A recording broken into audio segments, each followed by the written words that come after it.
Hi guys, welcome to our channel mister Sisindri. Bigg Boss Telugu season 8 September 1 ఆదివారం రాత్రి 7 గంటల నుండి ప్రారంభం కాబోతోంది.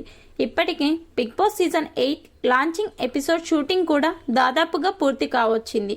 హోస్ట్గా మరోసారి కింగ్ నాగార్జున అద్దిరిపోయేలా హోస్టింగ్ చేయడం మొదలుపెట్టాడు. ఇక బిగ్ బాస్ షో అనగానే సినిమా ప్రమోషన్కి పెట్టింది పేరు. అయితే ఈసారి మాత్రం Bigg Boss Telugu season 8 grand launch రోజే బిగ్ బాస్ స్టేజ్ పైకి బిగ్ బాస్ మాజీ host Tollywood natural star Nani తన కొత్త సినిమా సరిపోదా శనివారం ప్రమోషన్ కోసం రాబోతున్నారు. Nani Bigg Boss Telugu season 2కి హోస్ట్గా చేసిన అనుభవం కూడా ఉంది. దీనితో తొలి రోజే బిగ్ బాస్ స్టేజ్ మీదకి తీసుకువచ్చి సినిమా ప్రమోషన్ అలాగే బిగ్ బాస్ సీజన్ 8కి హైప్ తీసుకువచ్చే ప్రయత్నం చేస్తున్నారు బిగ్ బాస్ టీమ్. నాని హోస్ట్గా చేసిన బిగ్ బాస్ సీజన్ 2లో కౌశల్ విన్నర్గా నిలిచిన సంగతి తెలిసిందే. అయితే బిగ్ బాస్ సీజన్ 2 మాత్రం ఒక స్పెషల్ అని చెప్పవచ్చు. ఆ సీజన్లో జరిగినన్ని గొడవలు ఇక ఏ సీజన్లో కూడా జరగలేదు. ఇక ఇదిలా ఉంటే గ్రాండ్ లాంచ్ ఈవెంట్లో పాల్గొని కొంతమంది కంటెస్టెంట్తో మాట్లాడి వారిని బిగ్ బాస్ 8 హౌస్లోకి తన చేతుల మీదుగా పంపబోతున్నాడు హీరో నాని.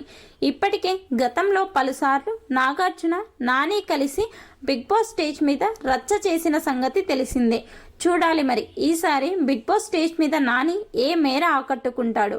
ఇక నానితో పాటుగా సరిపోదా శనివారంలో నటించిన ఎస్జే సూర్య, హీరోయిన్ ప్రియాంక అరుల్ మోహన్ కూడా బిగ్ బాస్ స్టేజ్ మీద సందడి చేయబోతున్నారు. బిగ్ బాస్ స్టేజ్ పైకి హీరో నాని ఎంట్రీ కోసం తన ఫ్యాన్స్ ఎదురు చూస్తున్నారు. ఇక ఇదిలా ఉంటే సీరియల్స్, టీవీ షోలు యాంకరింగ్తో గుర్తింపు తెచ్చుకున్న రీతు చౌదరి యాంకర్ విష్ణుప్రియ ఒకప్పుడు హీరోగా సినిమాలు చేసి ఇప్పుడు అడపాదడపా సినిమాలు చేస్తున్న నటుడు ఆదిత్య ఓం, సీరియల్ నటి యష్మి గౌడ, సీరియల్ నటుడు నిఖిల్, బెజవాడ బేబక్క, నటుడు అభయ్ నవీన్, ఆలీ తమ్ముడు కయ్యం, ఆర్జే శేఖర్ భాష, నటీ సహకార్ కృష్ణన్, డి డాన్సర్ నైనిక, నటీ సోనియా ఆకుల అలాగే నాగమణికంఠ కంటెస్టెంట్స్గా ఎంట్రీ ఇవ్వబోతున్నారు. Please subscribe our channel mister సిసింద్రి.